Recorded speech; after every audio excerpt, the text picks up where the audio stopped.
Hi everyone, జై జనసేన గోపాలకృష్ణ లాగ్స్కి తిరిగి స్వాగతం. Dear friends, Harihara Veeramallu cinema చూడటం జరిగింది.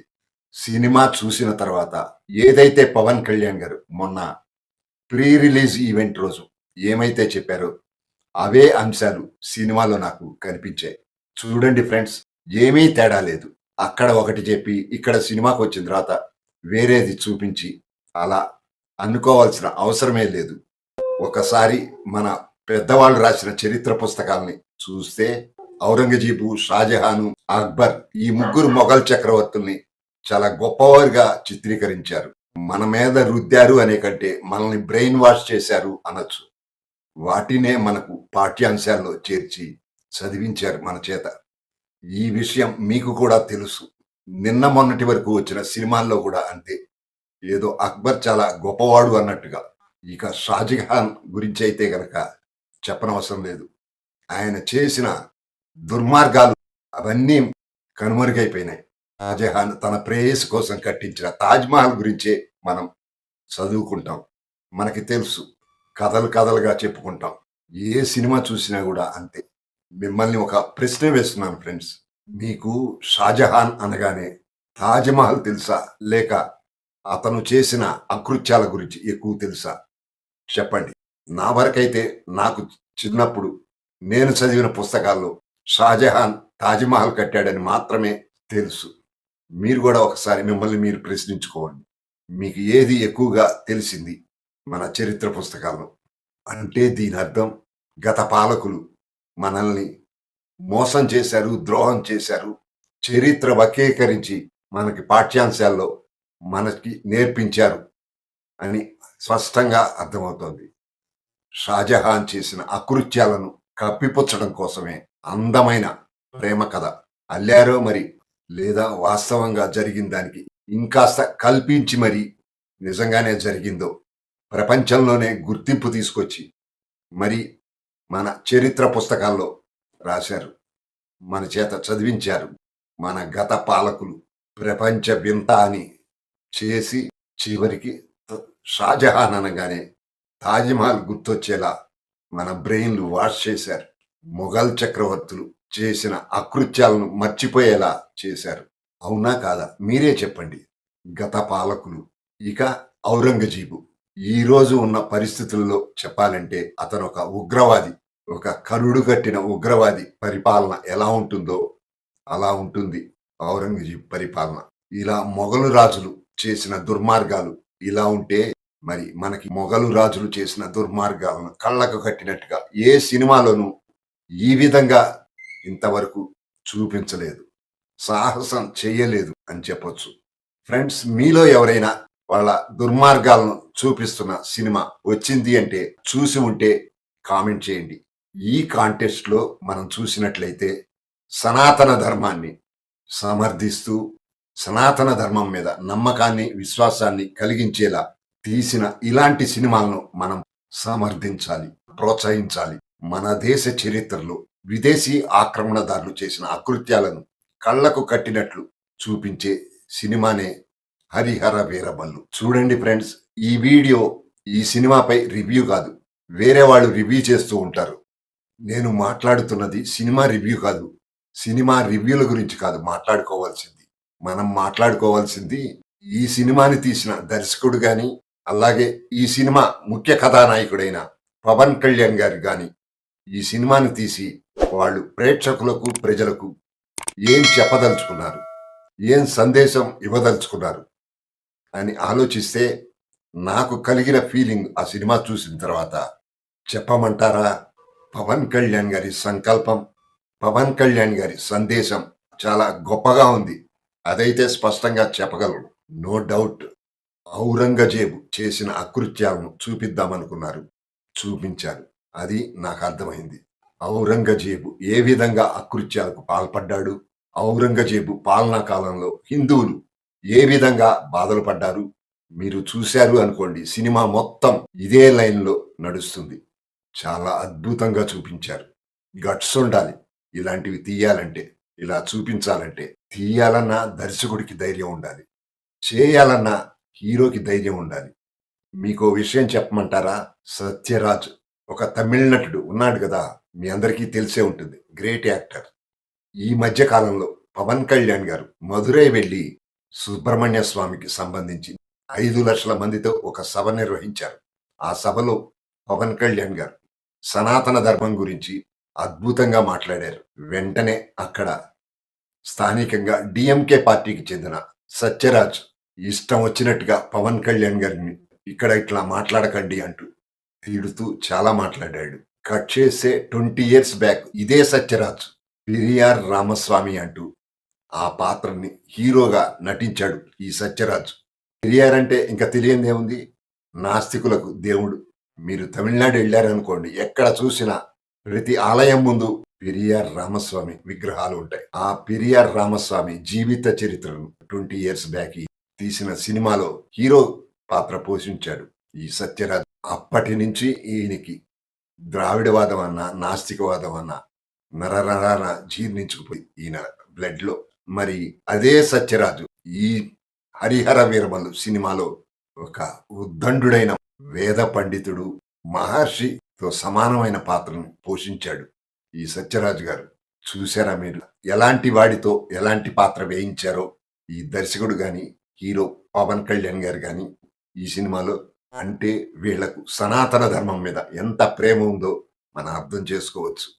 అలాంటి నాస్తికుడి చేత కూడా ఒక ఆస్తికుడి పాత్ర అద్భుతంగా చేయించారు. సత్యరాజ్ కూడా చాలా అద్భుతంగా జీవించాడు ఆ పాత్రలో. ఇక ఔరంగజేబు సినిమా మొదట్లోనే ఒక ముగ్గురు హిందూ రాజులను అగ్రిమెంట్ అని చేసుకోవటానికి పిలిపించి వాళ్ళకి ఒక అల్టిమేటం హుకుం జారీ చేస్తాడు. ఆ ఔరంగజేబు ఇచ్చిన ఏమిటా అల్టిమేటం అంటే, మీరు నా సామ్రాజ్యం కింద పనిచేస్తున్నారు కాబట్టి, మిమ్మల్ని హిందువులుగా నేను ఉండనిచ్చాను కాబట్టి. చూడండి ఫ్రెండ్స్, ఆ ముగ్గురు హిందూ రాజుల్ని ఔరంగజేబు దయ వల్లే హిందువులుగా ఉండనిచ్చాడంట. వాళ్ళు రాజులండి, వాళ్ళకి ఔరంగజేబు దయ చూపించాడంట. అందుకు గాను మీరు హిందువులుగా కొనసాగాలి అంటే మాకు జిజియా పన్ను కట్టాలి అంటూ హుకుం జారీ చేశాడు, అల్టిమేటం ఇచ్చాడు. లేదు, మీరు ఈ జిజియా పన్ను కట్టకపోతే గనక మతం మారండి. అప్పుడు ఆ ముగ్గురు హిందూ రాజులు ఆ 2 ప్రతిపాదనలు తిరస్కరిస్తారు. వెంటనే ఔరంగజేబు ఆ ముగ్గురికి శిరచ్ఛేదనం చేసి వాళ్ళ తలను వేలాడదీస్తాడు బయట. చూడండి ఫ్రెండ్స్, మన హిందూ రాజుల పట్ల ఔరంగజేబు ఎంత క్రూరత్వంగా ప్రవర్తించాడో అన్నదానికి నిదర్శనం ఈ సంఘటన. దాని తర్వాత ఇలా స్టోరీ ముందుకెడుతూ ఉంటుంది. మధ్యలో మన హీరో ఒక ముఖ్యమైన కార్యం కోసం ఢిల్లీ ప్రయాణం అవుతాడు ఔరంగజేబుని కలవటం కోసం. ఆ కారణం ఏంటన్నది కూడా చాలా ముఖ్యమైంది. అది కూడా చాలా బాగా తీశారు. ఆ విషయమై ఔరంగజేబుని కలవటం కోసం మన హీరో వెడుతూ ఉంటాడు. ఈ ఔరంగజేబు సామ్రాజ్యం ఉంటుంది కదా, దానికి సరిహద్దులు ఉంటాయి కదా, అక్కడ ఒక చెక్ పోస్ట్. చూడండి ఫ్రెండ్స్, ఇక్కడ కూడా ముస్లిమ్స్ ఏం తీసుకెళ్ళినా చెకింగ్స్ ఉండవు. అదే హిందువులు ఏదైనా తీసుకెడతారు మనని, వాళ్ళని చెక్ చేస్తారు పర్టికులర్ గా. ఎందుకంటే వీళ్ళ దగ్గర ఆధ్యాత్మిక గ్రంథాలు ఏమైనా తీసుకెడుతున్నారా, లేదంటే ఆ రోజుల్లో తాళపత్ర గ్రంథాలని ఉండేవి, అవి ఏమన్నా తీసుకెడుతున్నారా, లేదా దేవీ దేవతా విగ్రహాలు ఏమైనా తీసుకెడుతున్నారా అని క్షుణ్ణంగా పరిశీలించి పంపించేవాళ్ళు. కర్మకాలి ఆ చెక్ పోస్ట్ వారి దృష్టిలో ఏవైనా హిందూ దేవీ దేవతా విగ్రహాలు తీసుకెళ్తున్నట్టు కనిపిస్తే ఇంకా అవి ఇక వాటికి కాలం చెల్లినట్లే.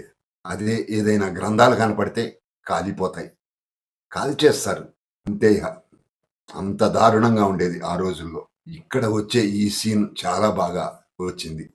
కొంతమంది ఆ చెక్ పోస్ట్ దగ్గర పంచలోహ విగ్రహాలు తీసుకెడుతూ ఉంటే అవి వాళ్ళ దగ్గర నుంచి తీసేసుకుని వాళ్ళ కళ్ళ ముందే వాటిని కరిగించేసి పక్కన పారపోస్తారు. ఇలాంటి సన్నివేశాలు బాగా చూపించారు, బాగా వచ్చాయి, చాలా బాగా చిత్రీకరించారు ఈ సీన్ అయితే. దీన్ని బట్టి ఆ కాలంలో ఇలా ఒక అరాచకమైన రాక్షస పాలన కనిపిస్తుంది. ఇదంతా చరిత్రలో జరిగిందే ఈ సినిమాలో చూపించారు. అలాగే ఒక గ్రామంలో హిందువులు మూకుమ్మడిగా అమ్మవారి జాతర చేసుకుంటూ ఉంటారు. ఆ అమ్మవారి విగ్రహాన్ని ధ్వంసం చేయమని ఔరంగజేబు కింద పనిచేసే ఒక అధికారి ఆదేశిస్తాడు. ఇలా కొన్ని సన్నివేశాలు అయితే చాలా బాగా తీశారు, చాలా బాగుంటాయి. ఇలా చెక్ పోస్టుల వద్ద వీళ్ళు చేసే అరాచకాల్ని చాలా బాగా చూపించారు.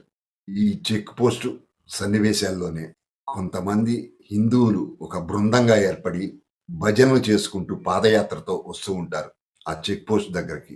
వాళ్ళ భజనల్ని వెంటనే ఆపేయమని చెబుతూ ఉంటారు వీళ్ళు. మీరు చూశారు అనుకోండి, ఇలాంటి సంఘటనే ఈ మధ్య కాలంలో మనం చూసాం. మీరు చూసే ఉండొచ్చు, గుర్తు చేసుకోండి. కడపలో అక్కడ దేవుడి బ్రహ్మోత్సవాలు జరుగుతున్నాయి. వాళ్ళు ఊరేగింపుగా వస్తుంటే మసీదు వాళ్ళు అడ్డుకున్నారు.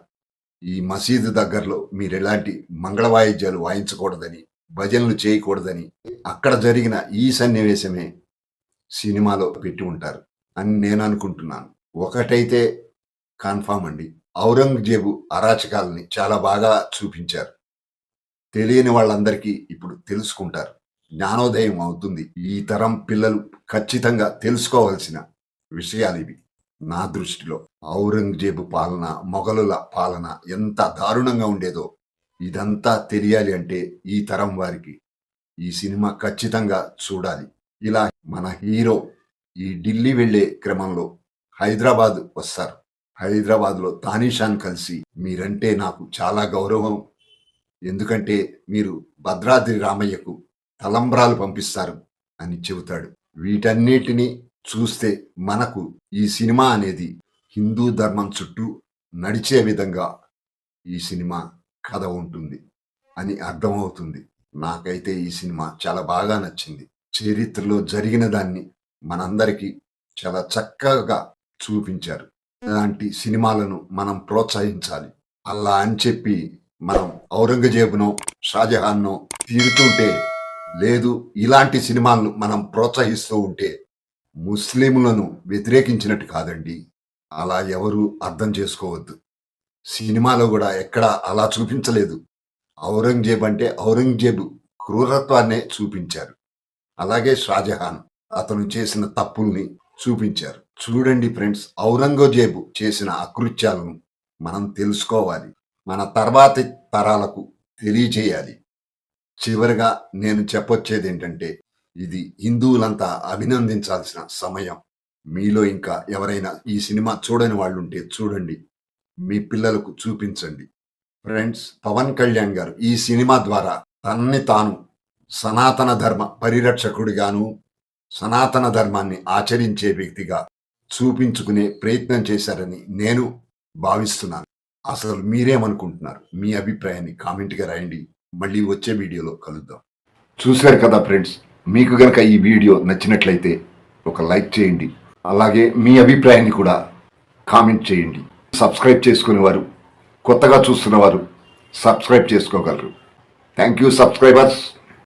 గోపాలకృష్ణ అంటే జై జనసేన, జై పవన్ కళ్యాణ్, జై హింద్.